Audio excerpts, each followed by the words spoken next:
নবী কান্না করেন আর বলেন আয়েশা, অন্যদিকে জাহান্নামের আওয়াজ, জাহান্নাম চিল্লায়া বলবে আল্লাহ বেনামাজি কই, বেপরদাওয়ালা গুনাহগারেরা কই, আমার পেটের মধ্যে দাও, আমার পেটে বড় ক্ষুধা। আল্লাহ বলবে জাহান্নাম একটু অপেক্ষা কর, আমি বিচারটা শেষ করে নেই, তারপরে তোর খোরাক আমি দিতেছি। নবী বলেন জাহান্নাম থামে না, তখন আল্লাহ অর্ডার দিবেন, এই ফেরেশতারা জাহান্নামের গলার মধ্যে ৭০,০০০ শিকল লাগাইয়া বাঁধো, এক একটা শিকলের গোড়ায় ৭০,০০০ ফেরেশতা ধর, ধইরা ভালো কইরা পেছন দিকে টাইনা রাখ, ও যেন আমার আদালতের দিকে আসতে না পারে। যদি আমার আদালতের দিকে আগায় আমি তো আর বিচার করতে পারবো না। জাহান্নামের আগুন এই মানুষগুলোকে পেটের মধ্যে নিয়ে নিবে। আল্লাহর অর্ডারে ফেরেশতারা জাহান্নামের গলায় শিকল লাগাইয়া ৭০,০০০ কইরা এক একটা শিকলের গোড়ায় জাহান্নামের ধরবে, ধইরা রাখতে পারবে না। এত চিল্লানি দিয়া বলবে আল্লাহ বেনামাজি গুনাহগার আমার খোরাকগুলো দাও, ক্ষুধা। আল্লাহ পাক নবী বলেন আল্লাহর ফেরেশতারা যখন ধরে রাখতে পারবে না, তখন আমি মুহাম্মদের অন্তরে বড় মায়া, আমি সাথে সাথে সিজদায় পড়ে বলবো আল্লাহ জাহান্নামের ফিরাও, আমার উম্মত মনে হয় ধইরা ফালাইবে, ফিরাও, আমার উম্মত যেন জাহান্নামের আগুনে না যায়। আমার উম্মত যদি জাহান্নামে যায় আমি জান্নাতে যাব না। তখন আল্লাহ বলবে নবী আপনি মাথা উঠাইয়া দেন, কাঁদিয়েন না, আপনার কান্না আমি সহ্য করতে পারি না। আমি মাথা উঠাইয়া দিব। আল্লাহ পাক দেখে জাহান্নাম এখনো দাঁড়ায় না, শিকলেও ধরে রাখতে পারে না। তখন আল্লাহ আমার সান্ত্বনার জন্য একটু কুদরতি হাতের পানি ফেরেশতারে দিয়া বলবে জাহান্নামের গায়ে ছিটায়া দাও। যখন জাহান্নামের গায়ে আল্লাহর দেওয়া কুদরতের পানিটা ছিটায় দিবে, জাহান্নাম দ্রুত গতিতে পেছনে ভাগতে থাকবে। ফেরেশতারা বলবেন আল্লাহ এতক্ষণ আমরা ৭০,০০০ শিকল লাগাইয়া যেই জাহান্নামের ধরে রাখতে পারি না, তুমি এমন কি বরকতের পানি দিছো যে জাহান্নাম এখন নিজে নিজে পেছনে দৌড়ায়?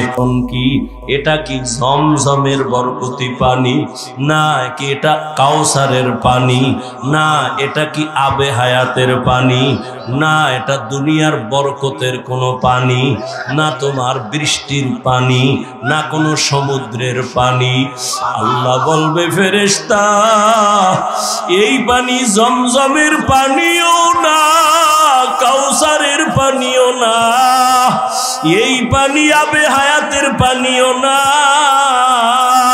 এই পানি দুনিয়ার কোন সমুদ্রের পানি না, বৃষ্টির পানি না। আল্লাহ বলবেন আমার মায়ার নবীর গুনাহগার উম্মতের চোখের পানি। দুনিয়াতে আমার মায়ার নবীর উম্মতেরা গুনার কথা স্মরণ করে কাঁদত। মানুষ যখন ঘুমায় যাইতো আমার আশিকের কান্না শুরু হয়ে যাইতো। গভীর রাতে সিজদায় পড়ে বলতো দয়ার মালিক আমার মতো গুনাহগার এই জমিনে আর কেউ নাই। গুনার কারণে আমার হাত না পাক, আমার চোখ না পাক, আমার জিহ্বা না পাক, আমার অন্তর না পাক। আয় আল্লাহ তোমার দেওয়া সূর্যের আলো, পানি, বাতাস সব নেয়ামত খাইয়া তোমার নাফরমানি করেছি। আজ আমি গুনার কারণে মনে হয় আমার জাহান্নাম ছাড়া উপায় নাই। আমার গুনার খবর আমার মাও জানে না, বাবাও জানে না, ভাই বোন স্ত্রী পরিবারের কেউ জানে না। আমার গুনার খবর আমার মা বাবায় যদি জানতো লাথি মেরে ঘর থেকে বের করে দিত। আমার গুনার খবর যদি আমার স্ত্রী জানতো আমাকে স্বামী বইলে গ্রহণ করতো না। আমার গুনার খবর যদি আমার সন্তান জানতো কোনোদিন ও দয়ার মালিক যে তুমি কত দয়ার মালিক, তুমি আমার সব গুনার খবর জানো। ও আল্লাহ, এ যুবকের আমার মাওলারে ডাক দে, দুই ফোঁটা চোখের পানি ছাড়, আর গুনার কত স্মরণ করে ক্ষমা চাও। আর আল্লাহরে বলো আমার মাওলা যে কেমন দয়ার মাওলা। ওরে দরওয়াজা জানালা বন্ধ করে মোবাইলের দ্বারা যে গুনাহ করেছ, ওই দরওয়াজা জানালার ভেতরের গুনার খবর মাও জানে না, বাবাও জানে না। ওরে আমার মাওলারে ফাঁকি দিতে পারো নাই রে বাবা। আরে তোমার গুনার খবর যদি মা জানতো ঘর থেকে বের করে দিত।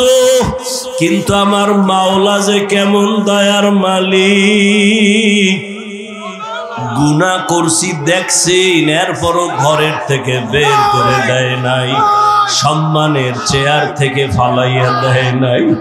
ও আল্লাহর বান্দারা, আজকে বাড়ি পাইছো, গাড়ি পাইছো, সন্তান, বিবি, পরিবার, ক্ষমতা সবই পাইলা, কিন্তু আজকে যেইগুলি পাইয়া পাগল, চিন্তা করে দেখছো এগুলি কিছুই তোমার আমার আপন না। ওরে আজরাইল আইসা যখন রূহ দইরা টান মারবে, ওরে তোমার আপন মা বাবা তোমারে ফেলে দিবে, আর ঘরে ঢুকাইবে না, সাদা কাফনের প্যাকেট বানাইয়া কবরের দেশে পাঠাইয়া দিবে। এতদিন যে মা বাবার জন্য এত পাগল হইলাম, কেউ আমার সাথে যাবে না। আমি আস্তে আস্তে দেখি আমার বন্ধু নাই, আমার পাশের লোকগুলো সব আলাদা হয়ে গেল। এক পর্যায়ে আবার সাদা কাপড়ে পেঁচাইয়া আমারে বাঁশ বাগানে নিয়ে রওয়ানা। ওই কবরে অন্ধকার ঘর, বাতি নাই, কোনো সাথী নাই। ওই কবরে পাড়াইয়া পাড়াইয়া মাটি দিয়া সবাই চলে গেল, আমি এখন একা।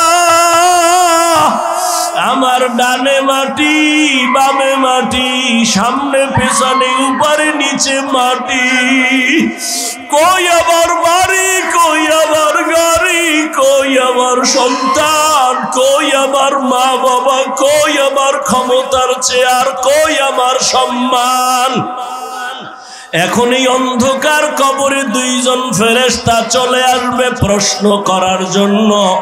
রবের পরিচয় দাও, ধর্মের পরিচয় দাও, রহমতের নবীর পরিচয় দাও। আমি যদি মাওলারে না চিনিয়া কবরের বিছানায় যাই, ওরে গুনাহগার বেনামাজি তখন বলবে হা হা লা আদরি, হা হা লা আদরি, হা হা লা আদরি। আফসোস, আমি কিছুই জানি না, কিছুই জানি না, কিছুই জানি না। আমার রবকে আমি চিনি না, আমার ধর্ম কি জানি না, মুহাম্মদ নবীকে আমি চিনি না। নবী বলেন সাথে সাথে আমার মাওলা রাগান্বিত কুদরতি আওয়াজ দিবেন। আল্লাহ বলবেন ফেরেশতা, এর সাথে আর ভালো ব্যবহার করার কোনো সুযোগ নাই। এই বান্দারে আমি দুনিয়াতে কত আদর করছি, আমি আল্লাহ কত নিয়ামত খাওয়াইলাম। আমার দেওয়া জমিনের ফসল খাইলো, গাছের ফল খাইলো, নদীর মাছ খাইলো, একবারও শুকর আদায় করে নাই, বরং আমার নাফরমানি করেছে। আলেম উলামারা বুঝাইলো, বুঝে নাই, বিরোধিতা করেছে। এখন আর সুযোগ দেওয়া হবে না, এর জাহান্নামের শিকল লাগাও, কবরের ভেতরে জাহান্নামের বিছানা দাও। আল্লাহ রাগান্বিত হয়ে বলবে নাফরমানের ধর, কবরের ভেতরে জাহান্নামের আগুন লাগায় দাও। আল্লাহ রাগান্বিত হয়ে বলবে ও কবরের মাটি, এই গুনাহগারের দুই পার্শ্ব থেকে জোরে জোরে চাপ দাও। এমন জোরে দুই পার্শ্বের মাটি চাপ দিবে, সহ্য করতে পারবি নি রে যুবক। একটা মশার কামড় সইতে পারো না, বেতের বাড়ি সইতে পারো না, সূর্যের গরম সহ্য করতে পারো না, গুনাহ নিয়ে কবরে গেলে কেমনে মাটির চাপ সহ্য করবা? ওরে আল্লাহরে এখনো বন্ধু বানাও। আল্লাহর খাঁটি ওলি আল্লাহ যারা উলামায়ে কেরামদের বন্ধু বানাও।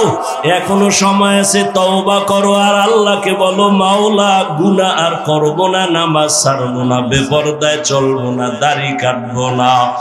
আমার মাওলার আযাব বড় কঠিন। আল্লাহ এজন্য বলেছেন, মুসলমান না হইয়া মরণ বরণ করিও না। এখনো সময় আছে, তওবা করে নাও। স্কুলে পড়ো, কলেজে পড়ো, চাকরি করো, ব্যবসা করো, তওবা করো আর নামাজ ছাড়বা না, দাড়ি কাটবা না, বেপরদায় চলবা না। মা বাবার দোয়া নিয়া, উলামায়ে কেরামের দোয়া নিয়া, শিক্ষক মুরব্বীদের দোয়া নিয়া নবীর তরিকায় চলবা।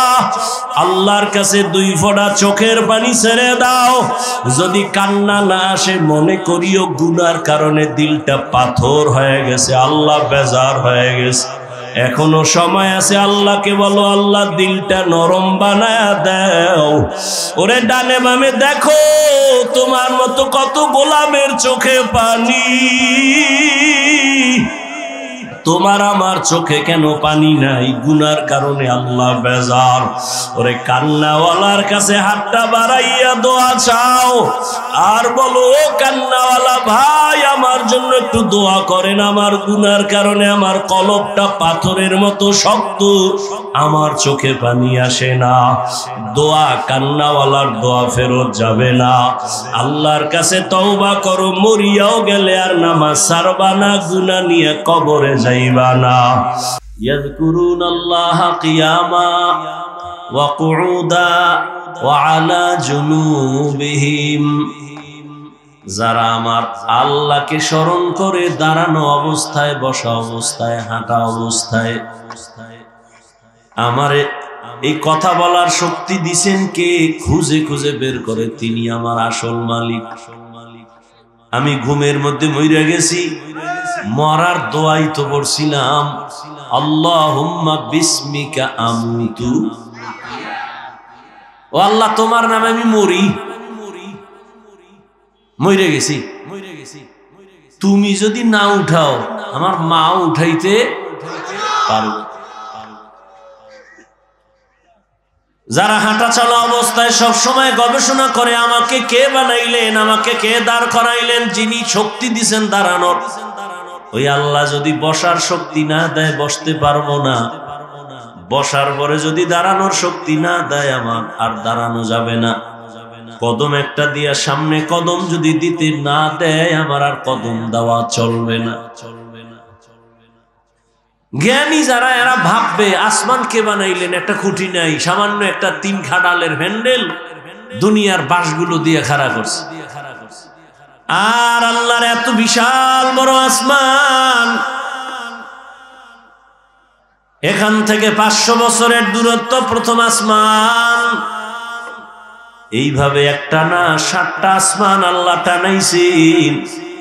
উপর দিয়ে কোনো রশিও নাই, নিচের থেকে কোনো খুঁটিও নাই, কোনদিন নাড়াচাড়া করে না।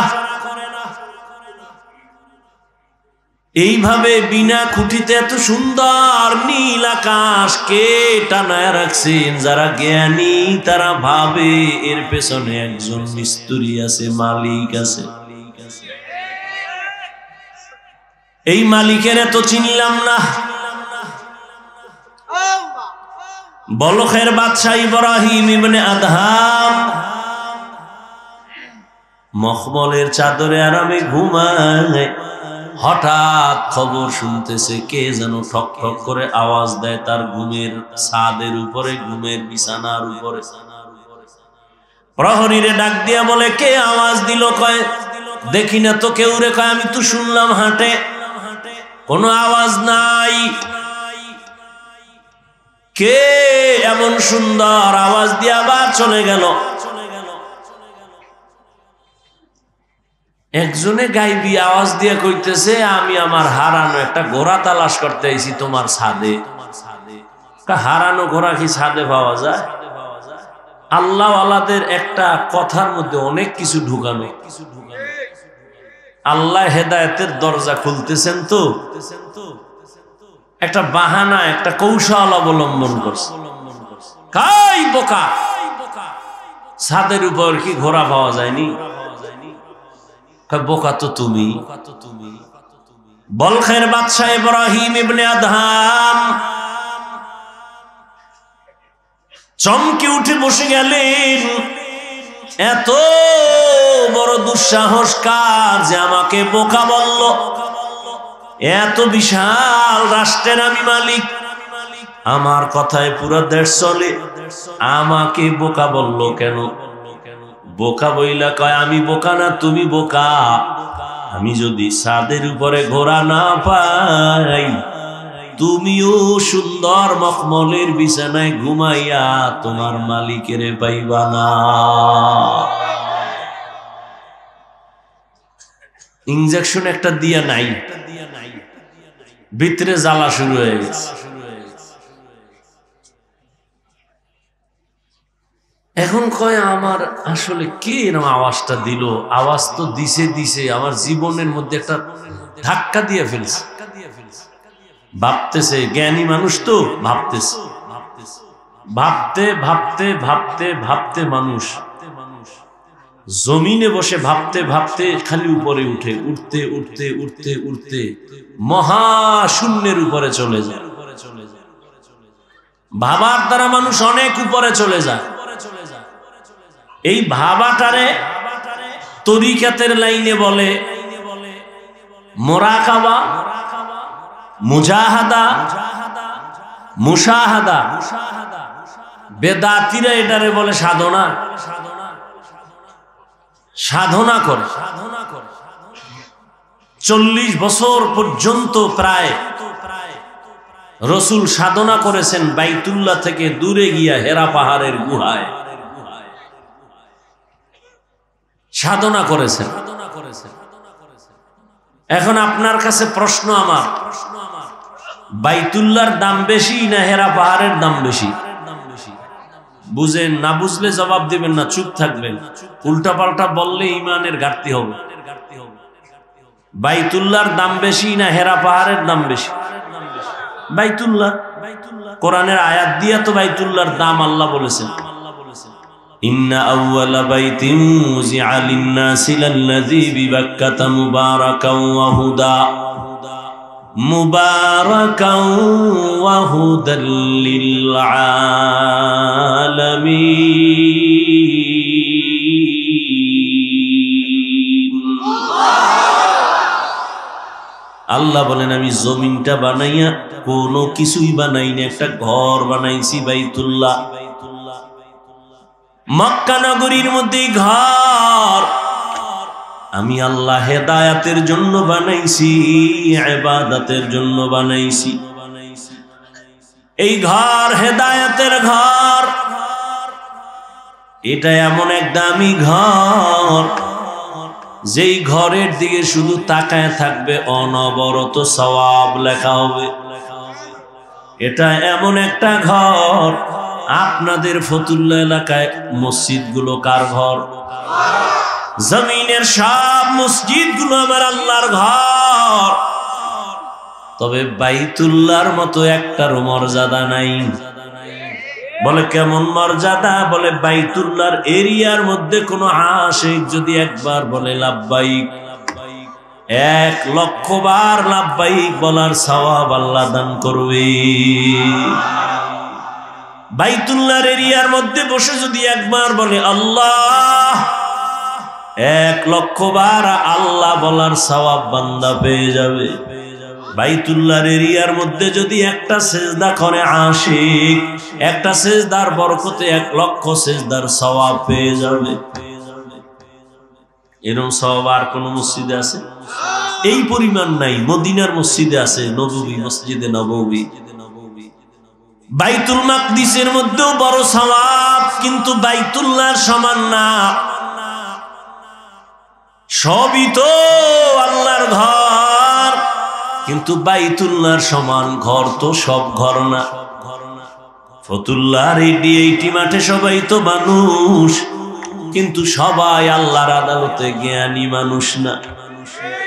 আল্লাহর আদালতে জ্ঞানী হওয়ার জন্য মেট্রিক আইএ বিএ পাশ করা লাগে না, মাওলানা মুফতি হওয়া লাগে না, পীর হওয়া লাগে না। আমার মাওলার আদালতে জ্ঞানী হওয়ার জন্য আমার মাওলারে চিনা লাগে, আমার মাওলার সাথে গভীর সম্পর্ক করা লাগবে। এরে যুবক, বয়ান তো তুমিও কম জানো না, নামাজ পড়া ফরজ, পর্দা করা ফরজ, মা বাবার খেদমত করা ফরজ, সবই তো জানো, করো না কেন? মিথ্যা বলা হারাম, গালি দেওয়া হারাম, গীবত করা হারাম, নামাজ ছাড়া হারাম, বেপরদায় চলা হারাম, নাচ দেখা হারাম, গান শোনাও হারাম, কাউকে হত্যা করা হারাম, চুরি করা হারাম, দুর্নীতি করা হারাম, জুলুম করা হারাম। সব এখানে এমন একটা মানুষ নেই যে জানে না। এরপরেও কেন করো না? তুমিও মুসলমান, আমিও মুসলমান, তোমার আল্লাহ আমার আল্লাহ এক, তোমার নবী আমার নবী এক, তোমার কাবা আমার কাবা এক, তোমার আমার কোরআন এক, তোমার আমার কালেমা এক, ধর্ম এক।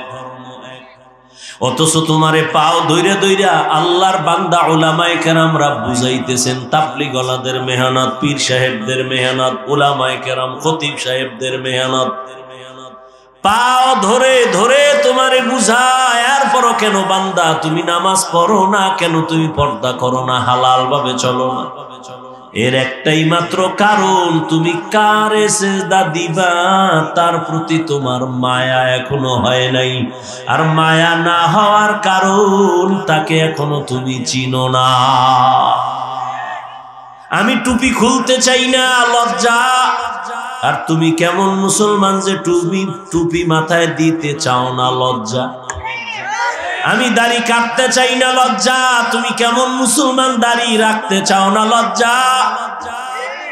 আমি মসজিদে না ঢুকলে লজ্জা পাই, তুমি মসজিদে ঢুকতে গেলে লজ্জা পাও। আমি পর্দা না করলে লজ্জা পাই, তুমি পর্দা করতে গেলে লজ্জা পাও। ওরে আমিও তো তোমার মতো একটা মানুষ, আমি তো তোমার মতো রাত কাটাই। ও আল্লাহর বান্দারা, এই জমিনের হাওয়া বাতাস সূর্যের আলোতে তুমিও বড় হয়েছো, আমিও হয়েছি। ও আল্লাহর বান্দা বলো, আল্লাহ আকল দিছে, একটু আগেও বলছি কুকুর শুয়ারের দেয় না, মানুষের দিছে, একটু বলো। তোমরা নবীর তরিকা আল্লাহরে বাদ দিয়া বলো কত উপরে উঠছু।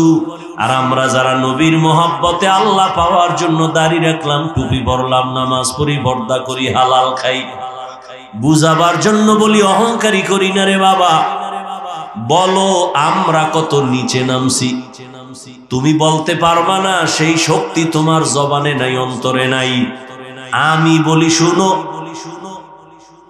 কেউ কাঁদতেছে পাইয়াও সব হারাইছি, আর একদল কান্দে পাইয়াও পাই না। চেয়ারম্যানের চেয়ারের মেয়াদ শেষ। আর যারা নবীর আদর্শ নিয়ে আসিলাম, আগে যেমন আছি এখনো আছি, সামনে এমনই থাকবে, কোনো চিন্তাই নাই। চেয়ারম্যানের চেয়ারের মেয়াদ শেষ, আর নবীর আদর্শওয়ালা টুপিওয়ালা ওলামায়ে কেরামের কোনো মেয়াদি নাই, শেষ হবে আবার কি? এই সম্মানকে দিছেন, টাকা দিয়া সম্মান কিনলে ফুলের মালার পরে আবার জুতার মালা। আর আমার মাওলায় যারে সম্মান দেয়, ওই বান্দার সম্মানে দুনিয়াতেও বাদশা, পরকালেও বাদশা। হে খোদা দয়াময় রব্বুল আলামিন,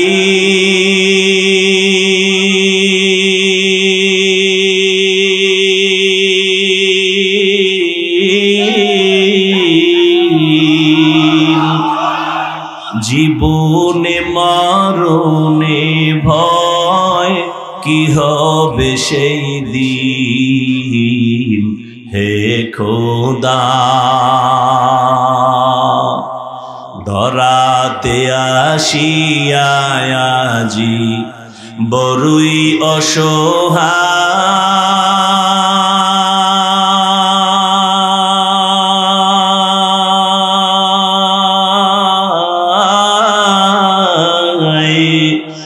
ইহকালের মায়া জালে যে সবাই। দাও হেদায়াত মুক্তি দাতা গফুরুর রহিম।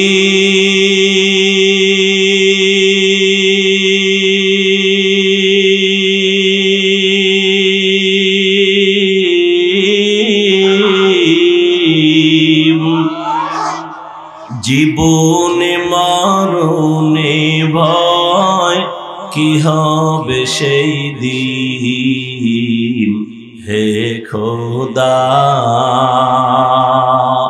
হে খোদা দয়াময় রব্বুল আলামিন।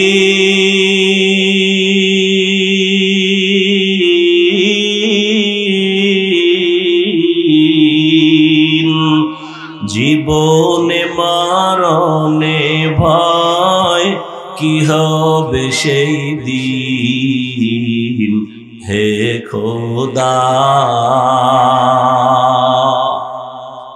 এই চিন্তা করতে করতে আবু বকর জীবন কাটায় দিলেন। মরণে আমার কি উপায় হবে? পরশুদিন হাদিস দেখলাম, রহমতের নবী ইস্তেনজায় ঢুকছেন। ইস্তেনজা চিনেননি? এও তো অনেকে চিনে, বাংলায় খাওয়া লাগবো না। রহমতের নবী হাজত ছাড়তে ঢুকলেন, বাথরুমে গেলেন। নবী বাথরুম থেকে বের হইয়া দ্রুত তায়াম্মুম করতেছেন মাটি দিয়া। কি করেন? তায়াম্মুম করতেছেন রহমতের নবী। সাহাবী ডাক দিয়া বলেন, ইয়া রাসূলুল্লাহ, ওই যে পানি দেখা যায়, পানি দেখলে তো তায়াম্মুমের আর দরকার কি? ওখানে যাইয়া ওযু করে নিবেন। রহমতের নবী বলে, রে সাহাবী, আমি যে বাথরুম থেকে বের হইছি ওই পানি পর্যন্ত যাওয়ার আমার কোনো গ্যারান্টি নাই। আমি এই জন্য তাড়াতাড়ি অজু বানাবো, পানি পাবো, তারপরে অজু বানাবো। ওই পর্যন্ত পৌঁছতে পারবো কিনা গ্যারান্টি নাই। এর মধ্যে না জানি আবার আজরাইল এসে হাজির হয়ে যায়। আজরাইল যদি আইসা হাজির হয়, আমার তো আর পানি পর্যন্ত যাওয়ার সুযোগ হবে না। চোখের সামনে দেখো লাশ আর লাশ। জানাজা পড়লি, লাশ কবরে দাফন করলি, আর পর নিজের লাশের চিন্তা করলি না। কত মা সন্তান হারায় কাঁদে, আমারে কে আম্মু বলে আর ডাক দিবে। মা সন্তান হারায় কাঁদে, আমি কাকে আম্মু বলে ডাক দিব? এরে আল্লাহর বান্দা, ভাই ভাই হারায় কান্না করতেছে, স্ত্রী স্বামী হারায় কাঁদে, স্বামী স্ত্রী হারায় কাঁদে। ও আল্লাহর বান্দা, এই কান্না তো তুমি কাঁদো না, তবে লেখা রাখো তোমার ঘরেও কিন্তু কান্না আসতেছে। এমন কান্না শুরু হবে আর কান্না শেষ হবে না। ও আল্লাহর বান্দারা, এত বয়ান জানো শুনো, এরপরও কেন মানো না রে বাবা? এর একমাত্র কারণ, আমার মালিকের দরবারে যে যাওয়া লাগবে, দাঁড়ানো লাগবে, হিসাব দেওয়া লাগবে, সে চিন্তাই নাই। এই চিন্তায় যারে ধইরা ফালাইছি, ওই বান্দার দিকে তাকাইলি দেখবা চোখের কোঠায় পানি। কিও ভাই, তোমার চোখে পানি কেন? বলে, আমি মালিকের আদালতে কেমনে দাঁড়াইয়া জবাব দিব? রহমতের নবী আম্মা জান আয়েশার হুজরায় ঘুমায়। হঠাৎ নবী বলেন, আমি যদি ঘুমাই, আমার চোখ বন্ধ থাকলে আমার অন্তর ঘুমায় না। হঠাৎ আমি কানের মধ্যে শুনি, কে জানো আমার মাথার পার্শ্বে মসজিদে নববীতে কান্না করে রাতের গভীর। আমি উঠলাম, উঠা আমি বের হইয়া তাকায় দেখি রাতের গভীরে নামাজে দাঁড়ায়া কে কান্না করে? দুনিয়ার কোন সাধারণ কেউ না, আমার কলিজার সাহাবী, জান্নাতের 1 নাম্বার সার্টিফিকেটধারী সাহাবী আবু বকর নামাজে দাঁড়ায় দাঁড়ায় কান্না করতেছি। আমি নবী পেছনে অপেক্ষা করতেছিলাম। নামাজ শেষে জিজ্ঞাসা করলাম, ও আবু বকর, আপনি নামাজে দাঁড়ায় কান্না করেন কেন? আবু বকর বলেন, ইয়া রাসূলুল্লাহ, আমি আল্লাহর আদালতে কেমনে দাঁড়াবো সেই ভয়।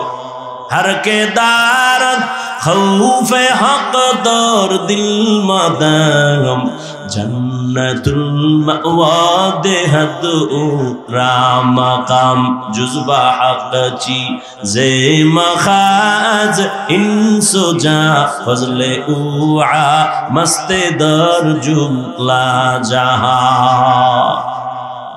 এই আল্লাহর ভয়, আল্লাহর আদালতে দাঁড়ায় হিসাব দেওয়ার ভয়টা অন্তরে ঢুকানোর জন্য লাগবে একজন আল্লাহওয়ালার নেক নজর। এজন্য আল্লাহ বলেন, ইয়া আইয়ুহাল্লাযীনা আমানুত্তাকুল্লাহা হাক্কা তুকাতি, ও মুমিনেরা আল্লাহকে ভয় করো হক আদায় করে। ওয়ালা তামুতুন্না ইল্লা ওয়া আনতুম মুসলিমুন।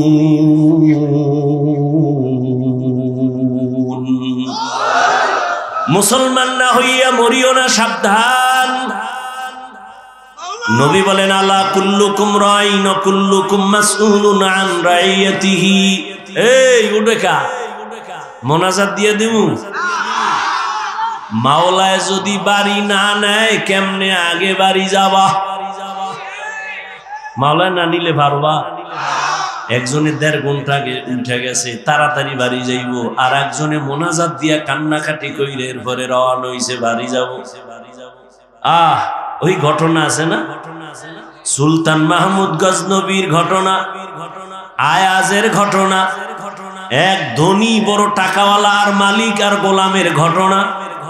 মালিক আর গোলাম বাড়ি যায়, হঠাৎ মালিকের কয়, গোলাম স্যার একটু দাঁড়ান, আমার একটু জরুরত আছে।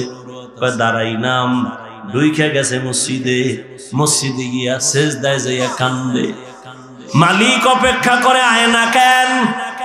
নাইমা গিয়া দেখে গোলাম সেজদায় পড়ে কাঁদে, ও মালিক তোমার দরবারে হাজির, তুমি কবুল করো। দীর্ঘ টাইম অপেক্ষা কইরা গোলাম যখন বের হইতেছে, মালিক কয়, এত দেরি কেন করলা? কয়, যেই মালিক তোমারে মসজিদে ঢুকায় না, ওই মালিক আমারে যেন কেমন বের হইতে দেয় না। মাছ পানি ছাড়া ভাল লাগে না, মাছ পানি পাইলে মনে করে আমার জীবন। আরে আমার মাওলা পাকের যারা আশিক, আল্লাহর মোহাব্বতের যারা গোলাম, ওরা দুনিয়ার রং তামাশায় পইরে গেলে ভাল লাগে না। কখন জিকিরের ময়দানে ঢুকবে, কখন একটু আলেমের কাছে যাবে, কখন একটু কোরআনের তেলাওয়াতের আওয়াজ অন্তরে নিবে, কখন একটু জায়নামাজে দাঁড়াবে, কখন আমার মাওলাকে একটু মায়া কইরা ডাকবে, ও আল্লাহ।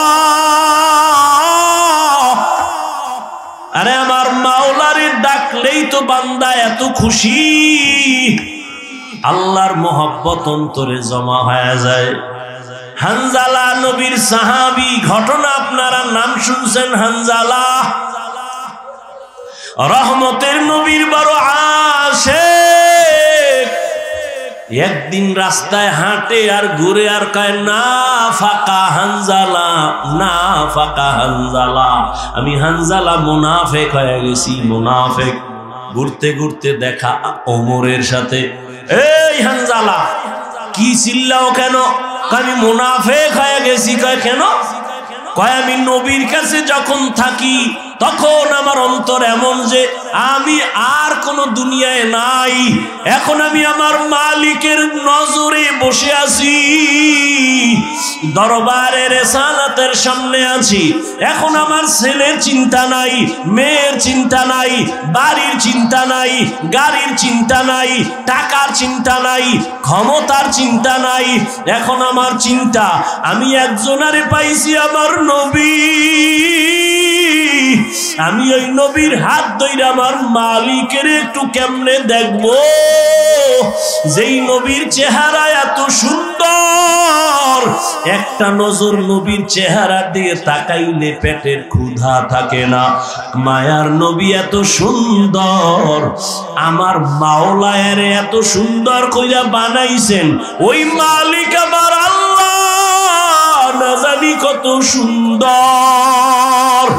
এত সুন্দর আসমান যিনি বানাইছেন তিনি কত সুন্দর, এত সুন্দর কণ্ঠ যিনি দান করছেন তিনি না জানি কত সুন্দর, এত সুন্দর রঙের ফুল বাগান সাজাইছেন তিনি কত সুন্দর।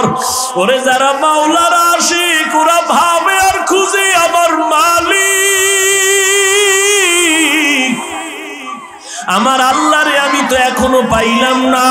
ফুলের ঘেরান পাইলাম, কে বানাইলেন তারে তো পাইলাম না। ওরে আল্লাহর মোহাব্বত যার অন্তরে জমা হয়ে গেছে, সে একবার আমার মাওলারে দেখার জন্য পাগল। হানজালা বলে আমি নবীর দরবারে থাকলে আমার অন্তর থাকে একরকম, আমি নবীর দরবারের বাইরে গেলে তখন আবার অন্তর দুনিয়ামুখী হয়ে যায়। আমার ছেলে, আমার বাড়ি, আমার গাড়ি, আমার টাকা, আমার পয়সা, আমার ক্ষমতা, আমার চেয়ার, এই সব আমার অন্তরে এসে জমা হয়, আমি মুনাফিক হয়ে গেছি। ওমর কয় তো এই অবস্থা তো আমারও হয়। নবীর দরবারে থাকলে দুনিয়ার কোনো চিন্তা নাই, আবার যখন নবীর দরবার থেকে বাইর হইয়া যায় তখন আবার দুনিয়া আমারে পেয়ে ফেলে, দুনিয়া আমাকে গ্রাস করে ফেলে, দুনিয়ার চিন্তা, ছেলের চিন্তা, মেয়ের চিন্তা আমাকে গ্রাস করে ফেলে। এবার কথা চলো নবীর দরবারে চলো, সমাধান নেই। দোনোজনে যায় মুনাফিক হয়ে গেছে। ওমরও কয় আমি মুনাফিক হয়ে গেছি, হানজালাও কয় আমি মুনাফিক হয়ে গেছি। হঠাৎ আবু বকর সিদ্দিক রাদিয়াল্লাহু তাআলা আনহুর সামনে দাঁড়ালো। এই ওমর তুমি চিল্লাও কেন? কয় মুনাফিক হয়ে গেছি। হানজালাও কয় মুনাফিক হয়ে গেছি। কারণটা কি? বলে এই কারণ, নবীজির দরবারে যখন থাকি মনে হয় যেন দুনিয়াতে আমার আর কিছু নেই, নবী আমার কলিজা। আমি নবীর হাত লাগাই আমার মালিক আল্লাহর সঙ্গে মোলাকাত করব। কিন্তু নবীর দরওয়াজা থেকে বের হইলে তখন আবার ঢুইকা যায় ছেলে, মেয়ে, স্ত্রী, পরিবার, দুনিয়ার চিন্তা। আবু বকর কয় অবস্থা তো আমারও, মনে হয় আমিও মুনাফিক হয়ে গেছি। আমার মাওলার ভয়, আর তুমি নামাজে দাঁড়াইয়াও দোকান নিয়ে ভাবো, নামাজে দাঁড়াইয়াও ছেলের চিন্তা, মেয়ের চিন্তা, ঘরের চিন্তা, ক্ষমতার চিন্তা। ওরে আবু বকর, নবীর দরবার থেকে বের হইলে দুনিয়া, নবীর দরবারে থাকলে দুনিয়ার চিন্তা নাই, এরপরও ভয়, কান্নার আওয়াজ। আর তোমার আমার তো নামাজের মধ্যেও দুনিয়া ঢুকানো, জিকিরের মধ্যেও দুনিয়া ঢুকানো। তোমার আমার চোখে পানিও নাই, কোনো আফসোসও নাই রে বাবা। নবীর দরবারে গেলেন, রহমতের নবী বলেন এমন যদি তোমাদের হয় আর ভয় লাগে, এটাই তোমাদের ঈমান যে শুদ্ধ পরিপক্ক, এটাই তার প্রমাণ, তোমাদের ঈমানে কোনো ভেজাল নাই। এরে নবী না আশেক ইব্রাহিম ইবনে আদহাম পাগলের মতো হয়ে গেল। কে আমাকে বোকা বলল? ঠিকই তো, আমার অর্ডারে বলখের মানুষগুলো দাঁড়ায় আর বসে, কিন্তু আমি তো একবারও চিন্তা করলাম না এই যে সূর্যটা উঠছে পূর্ব দিগন্তে, এই সূর্য তো আমার অর্ডারে উঠেও না, আমার অর্ডারে ডুবেও না। রাতের বেলা আকাশে চাঁদের আলো, আমার অর্ডারে চাঁদ উঠেও না, ডুবেও না। তাহলে এর পেছনে তো একজন মালিক আছে, নাই? ওই মালিকের তালাশ করছনি? এরে আল্লাহর বান্দা, তোমারে কেউ হাদিয়া পাঠাইছে, কে পাঠাইছে তার পরিচয় নাও, মোলাকাতের জন্য পাগল, দেখা করলে মনে হয় আরো হাদিয়া দিবে। যেই মাওলায় তোমারে আমারে মানুষ বানাইছেন, কুকুর বানান নাই, শুকার বানান নাই, আবার আখিরি নবীর উম্মত বানাইছে, এত সুন্দর জীবন আমাকে দান করছেন। আমার মতোই তো কত মানুষ, ওই যাও ডিআইটি মসজিদের বারান্দায় যাও, বাইতুল মুকাররমে জুমার দিন গিয়া দেখো, পাও নাই ভিক্ষা করে, দুইটা চোখের পাওয়ার নাই, বলে আমি অন্ধ, আমারে কিছু ভিক্ষা দাও। আমার মাওলায় যদি তোরে অন্ধ বানাইতেন রে যুবক, বল সারা রাত মোবাইলে নাচ গান কেমনে দেখতি? আমার মাওলায় যদি অন্ধ বানাইতেন, কে তোরে চক্ষু দান করত? আমার মাওলায় যদি তোরে বধির বানাইতেন, কে তোরে আর সুস্থ করত? কত মানুষ সুস্থ ছিল, হঠাৎ কইরা জ্বর আসছে, বিছানায় পড়ে একটা সাইড নষ্ট হয়ে গেছে, বিছানার থেকে এখন আর উঠতে পারে না, কণ্ঠ শেষ, জীবনটাই অর্ধেক হয়ে গেছে। এখন ছেলেও ভালো জানে না, মেয়েও ভালো জানে না। ও আমার ফতুল্লাহ এলাকার মুসলমান বাবারা, ও বৃদ্ধ বাবাজি, ও যুবক, একটু চিন্তা করো বাবা, আমরা নবীর আদর্শ মানতে গিয়া কই আমগো তো না খাইয়া কেউ মরি নাই, সম্মান কমে নাই। আমি তোমাকে বলি না আমগো মতো হুজুর হয়ে যাও, একবারও বলি না রে বাবা। বরং তুমি স্কুলে পড়ো আলহামদুলিল্লাহ, কলেজে পড়ো, চাকরি করো, ব্যবসা করো আলহামদুলিল্লাহ, তবে ওখানে থাইকেই তুমি আমার মালিকের সাথে একটা লাইন লাগাও, ওখানে থাইকা নামাজের সেজদা দাও। চাকরি করিয়াও কি তোমার মতো নামাজি নাই? ব্যবসা করে নামাজ ছাড়ে না এরকম জেনারেল লাইনের মানুষ কি নাই? তোমার মতো যুবক রাস্তায় গাড়ি চালায়, এক বেলার নামাজও ছাড়ে না, দাড়িও কাটে না। বলো বাবা তুমি কেন পারো না? তোমার মতো কত যুবক নদীর মধ্যে মাছ ধরে, নামাজ ছাড়ে না, বলো তুমি কেন পারো না? তোমার মতো যুবক স্কুল কলেজে পড়িয়াও নামাজ ছাড়ে না, বলো তুমি কেন পারো না?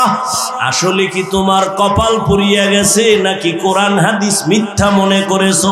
যদি বলো হ্যাঁ, তো একটা ভুল কোরআন থেকে বের করে দাও, আমিও দাড়িটা কেটে ফেলি, নামাজ বন্ধ করে দেই। যদি কোরআনে ভুল হয় সবই ভুল, আল্লাহও ভুল। আর যদি বলো না আল্লাহর কোরআন সত্য, তো আল্লাহ আছেন সত্য, গুনাহ নিয়ে কবরে গেলে আযাব হবে তাও সত্য, নেক আমল নিয়ে যদি যাও জান্নাত পাইবা তাও সত্য। আল্লাহর কোরআন মিথ্যা না সত্য? ওই কোরআনে জান্নাতের বয়ান আসেনি, ওই কোরআনে জাহান্নামের বয়ান আসেনি। কে জান্নাতে যাবে, কে জাহান্নামে যাবে আল্লাহ তাও বলেছেন। মনটা কি শুধু বুঝাইও? হাফিজুর রহমান ভাই তো আমাদেরকে হুজুর হওয়ার জন্য তাকিদ দেয় নাই, হাফিজ ভাই তো কওমি মাদ্রাসায় যাইতে বলে নাই, হাফিজুর রহমান তো তাবলিগ না গেলে জাহান্নামে যাবা বলে নাই। কি বলছে? স্কুলে পড়লেও নামাজ ছাড়া যাবে না। স্কুলে পড়িয়াও তো আমার মতো যুবক নামাজ পড়ে, আমি কেন পারি না? আমার মতো যুবক চাকরি করে, নামাজ পড়ে, আমি কেন পারি না? আমার মতো যুবক ব্যবসা করে, নামাজ পড়ে, আমি কেন পারি না? আমার কপাল বুঝি খারাপ, গুনার কারণে আল্লাহ বুঝি আমার উপরে বেজার হয়ে গেল। এখনো সময় আছে, তওবার দরজায় ফিরে আসো। আল্লাহ তাআলা বারবার ডাকে, আয়, কই যাবি বান্দা আয়, যেদিকেই যাবি জাহান্নাম ছাড়া আর কিছুই নাই। আমার দরজাটা শান্তির আর রহমতের দরজা, তওবা কর, জীবনের সব গুনাহ মাফ করে দিব। 5 বেলার নামাজ পড়ো, মা বাবার দোয়া নাও, বেয়াদবি করিও না, শিক্ষকের দোয়া নাও, বেয়াদবি করিও না, ওলামায়ে কেরামের পরামর্শ নিয়ে নামাজ পড়ো, দাড়ি রাখো, মা বাবার দোয়া নিয়ে চলো, চাকরি করো, ব্যবসা করো, হালাল ভাবে চলো, হারাম খাইও না। কারো হক নষ্ট করিও না, কারো উপরে জুলুম করিও না। যদি এমতো অবস্থায় তুমি নেক আমল নিয়ে কবরে যাইতে পারো, তোমার কবর হবে জান্নাতের বাগান। আল্লাহ তাআলা আরামের বিছানা দিবেন ফেরেশতার মাধ্যমে ঘুমানোর জন্য। আর যদি বান্দা গুনার মজা পাইয়া গুনাহ করতে করতে করতে করতে আজরাইলের হাতে ধরা খাইয়াই যাও, আজরাইল যদি আইসা দেখে তোর কানের ভেতরে গানের তার লাগানো, তুই বিছানায় শুয়া শুয়া গানের তার কানে লাগাইয়া গান শুনতেছ, আজরাইল যদি এর মধ্যে আল্লাহ পাঠায়া দেয়, অবস্থা কেমন তোমার খারাপ হয়ে যাবে। ঈমান নাই, কালেমাও তোমার জবানে আর আসবে না। নবী বলে একটা জ্যান্ত ছাগলের চামড়া খুললে যেমন কষ্ট পায়, একটা গুনাহগার বেনামাজির রুহুটা যখন আজরাইল নেয় সেই কষ্ট শুরু হয়ে যায়। আজরাইলকে দেখে এক হাত মাশরিকে আর এক হাত মাগরিবে, পা জমিনে মাথা আসমানে, চক্ষু দুইটা বড় বড়। এখানে দেখাই গুনাহগারের কলিজার মধ্যে কম্পন শুরু হয়ে যায়। আর যেই জাহান্নাম আল্লাহ বানাইছেন, ওই গুনাহগারেরা জাহান্নামের ছবিটা দেখায়া দেয়। ও আল্লাহর বান্দা, তুমি আমি তো মানুষের কাতারেই নাই। যারা মানুষ, ওই যে আবু বকরের কথা বলতেছিলাম, রহমতের নবী যার কোনো গুনাহ নাই, তিনিও কান্না করতেছেন আল্লাহর আদালতের হালাতের কথা চিন্তা করিয়া। আম্মা জান আয়েশা রাদিয়াল্লাহু আনহা বলেন, নবীজিকে আমি জিজ্ঞাসা করলাম, নবী আমার রুমে বৈশা কাঁদেন কেন? নবী বলেন, ও আয়েশা, হাসরের ময়দানে আমার উম্মতের কি উপায় হবে, এই চিন্তায় আমি কান্না করতেছি। আম্মাজান বলেন, ও নবী, হাসরের মাঠটা কেমন হবে? নবী বলেন, আয়েশা, এই জমিনটা হবে কিয়ামতের মাঠ, আরাফার ময়দান হবে আল্লাহর বিচারালয়, আদালত। এই দুনিয়ায় তো বড় বড় মাস্তান তো চলে গেল, আল্লাহর কোরআনের একটা ভুল বের করতে পারে নাই, নবীর একটা কথার মিথ্যা প্রমাণ করতে পারে নাই। আল্লাহর নবী বলেন, ওই হাদিস এখনো আছে, কোরআন এখনো আছে। আম্মা জান আয়েশাকে নবী বলেন, কিয়ামতের ময়দান এমন এক অবস্থা হবে, পুরো জমিনটা সমান হবে। সূর্যটা এখন তো বিজ্ঞানীরা বলে জমিন থেকে 9,30,00,000 মাইল উপরে। কিয়ামতের ময়দানে আল্লাহ অর্ডার করবে, সূর্য নিচে নেমে আয়, তোর যত মুখ আছে নিচে কর, যত তাপ আছে তাপ জমিনে ছাড়। সূর্যের তাপে জমিনটা পুরিয়া তামা হয়ে যাবে। স্বর্ণ হবে না কেন? জমিনটা পুরিয়া রূপা হবে না কেন? পিতল হবে না কেন?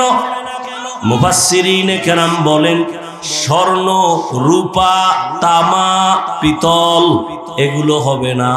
জমিনটা তামা হওয়ার কারণ, তামার ধাতুর মধ্যে একটা গুণ আছে, স্বর্ণের মধ্যে নাই, রূপার মধ্যে নাই। বলে কি? স্বর্ণের এক মাথা গরম হলে ভিন্ন মাথা গরম হয় না, রূপার এক অংশ গরম হলে অন্য অংশ গরম হয় না।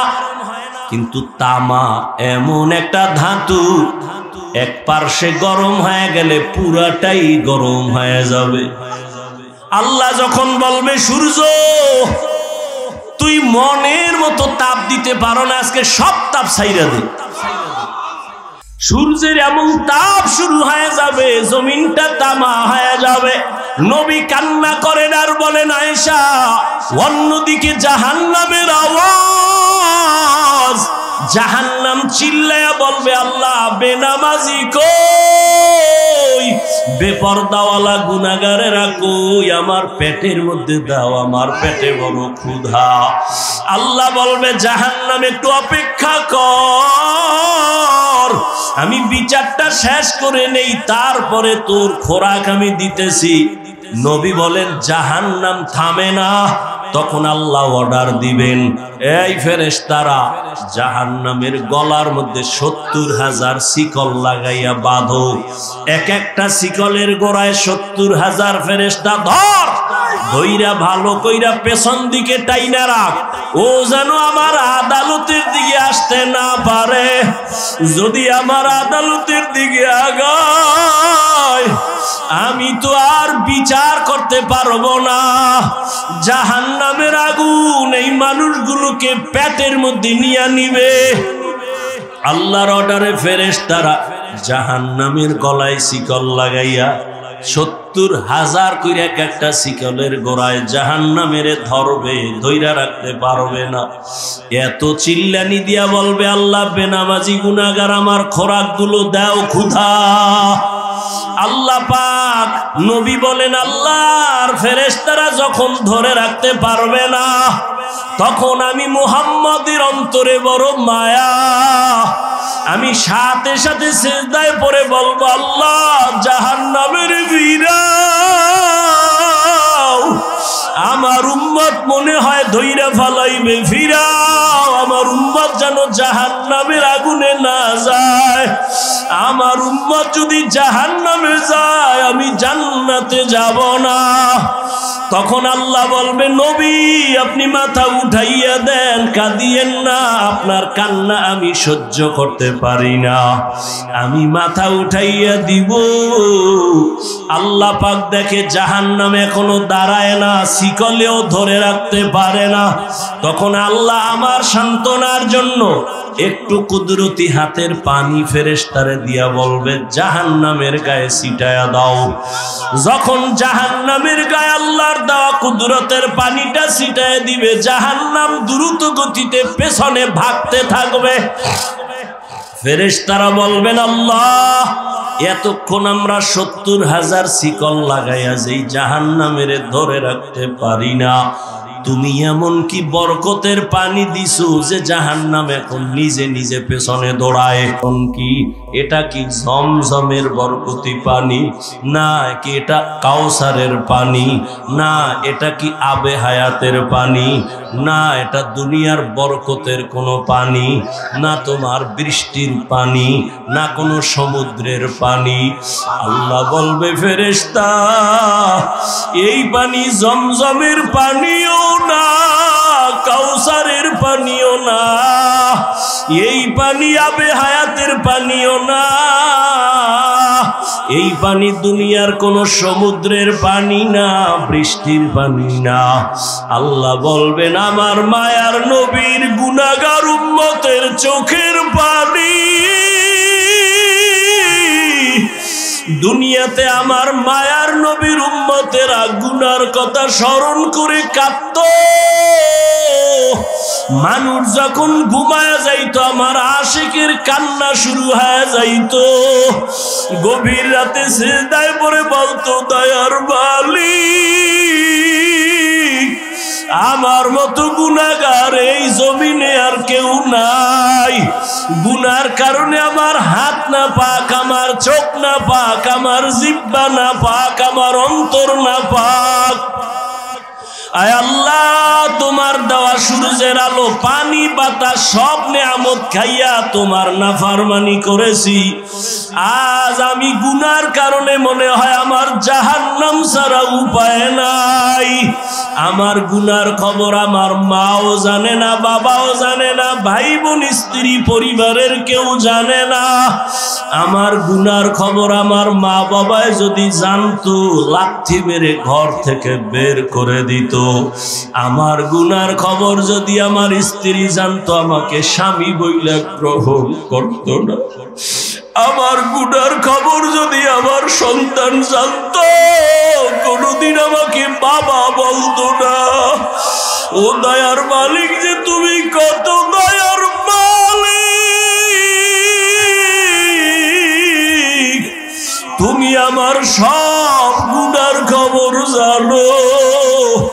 ও আল্লাহ, এ যুবকের আমার মাওলারে ডাক দে, দুই ফোঁটা চোখের পানি ছাড়, আর গুনার কত স্মরণ করে ক্ষমা চাও।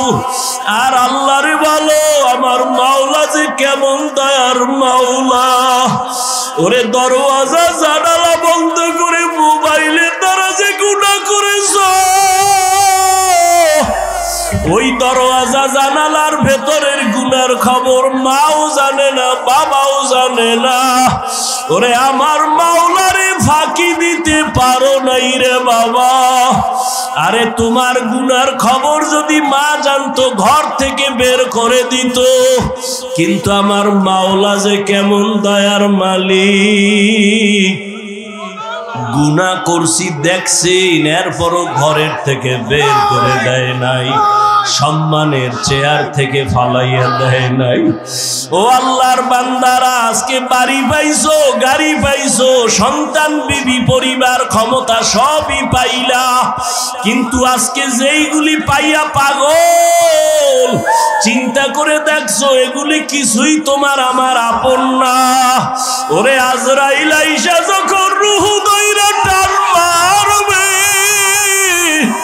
ওরে তোমার আপন মা বাবা তোমারে ফেলে দিবে, আর ঘরে ঢুকাইবে না, সাদা কাফনের প্যাকেট বানাইয়া কবরের দেশে পাঠাইয়া দিবে। এতদিন যে মা বাবার জন্য এত পাগল হইলাম, কেউ আমার সাথে যাবে না। আমি আস্তে আস্তে দেখি আমার বন্ধু নাই, আমার পাশের লোকগুলো সব আলাদা হয়ে গেল। এক পর্যায়ে আবার সাদা কাপড়ে পেঁচাইয়া আমারে বাঁশ বাগানে নিয়ে রওয়ানা।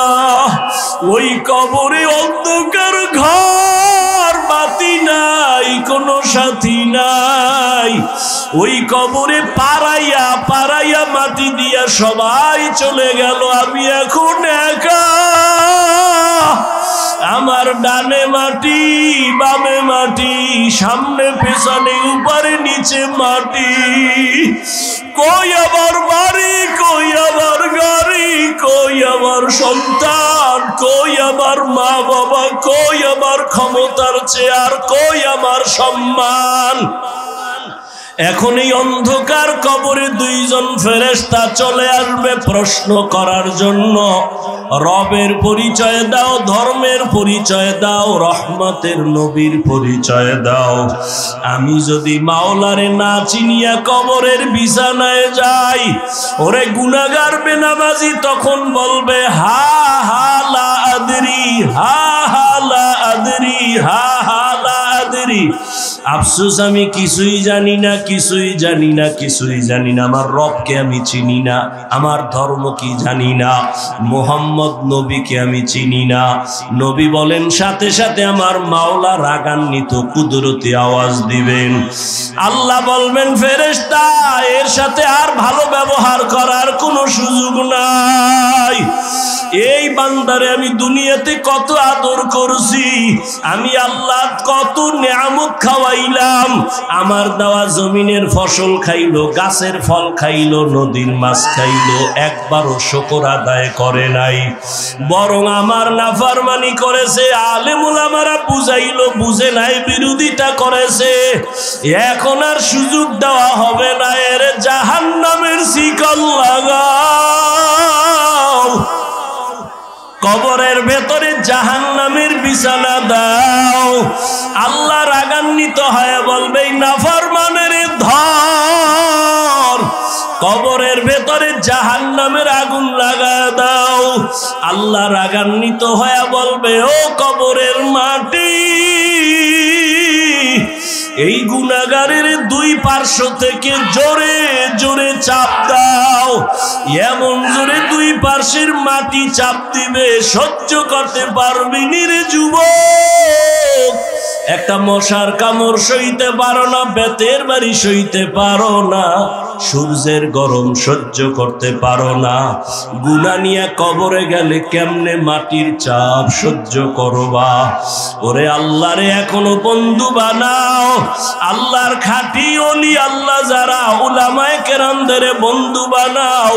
এখনো সময় আছে, তওবা করো আর আল্লাহকে বলো মাওলা গুনাহ আর করব না, নামাজ ছাড়বো না, বেপরদায় চলবো না, দাড়ি কাটবো না। আমার মাওলার আযাব বড় কঠিন। আল্লাহ এজন্য বলেছেন মুসলমান না হইয়া মরণ বরণ করিও না। এখনো সময় আছে, তওবা করে নাও। স্কুলে পড়ো, কলেজে পড়ো, চাকরি করো, ব্যবসা করো, তওবা করো। আর নামাজ ছাড়বা না, দাড়ি কাটবা না, বেপরদায় চলবা না। মা বাবার দোয়া নিয়া, উলামায়ে কেরামের দোয়া নিয়া, শিক্ষক মুরব্বীদের দোয়া নিয়া নবীর তরিকায় চলবা। আল্লাহর কাছে 2 ফোঁটা চোখের পানি ছেড়ে দাও। যদি কান্না না আসে, মনে করিও গুনার কারণে দিলটা পাথর হয়ে গেছে, আল্লাহ বেজার হয়ে গেছে। এখনো সময় আছে, আল্লাহকে বলো, আল্লাহ দিলটা নরম বানায়া দাও। ওরে ডানে বামে দেখো, তোমার মতো কত গোলামের চোখে পানি, তোমার আমার চোখে কেন পানি নাই? গুনার কারণে আল্লাহ বেজার। ওরে কান্নাওয়ালার কাছে হাতটা বাড়াইয়া দোয়া চাও, আর বলো, ও কান্নাওয়ালা ভাই, আমার জন্য একটু দোয়া করেন। আমার গুনার কারণে আমার কলবটা পাথরের মতো শক্ত, আমার চোখে পানি আসে না। দোয়া, কান্নাওয়ালার দোয়া ফেরত যাবে না। আল্লাহর কাছে তওবা করো, মরিয়াও গেলে আর নামাজ ছাড়বা না, গুনাহ নিয়ে কবরে যাইবা না। যদি তওবার নিয়ত হয়, 2 হাত আমার আল্লাহকে দেখাইয়া দাও। আয় আল্লাহ, হাতগুলো কবুল করে নেন।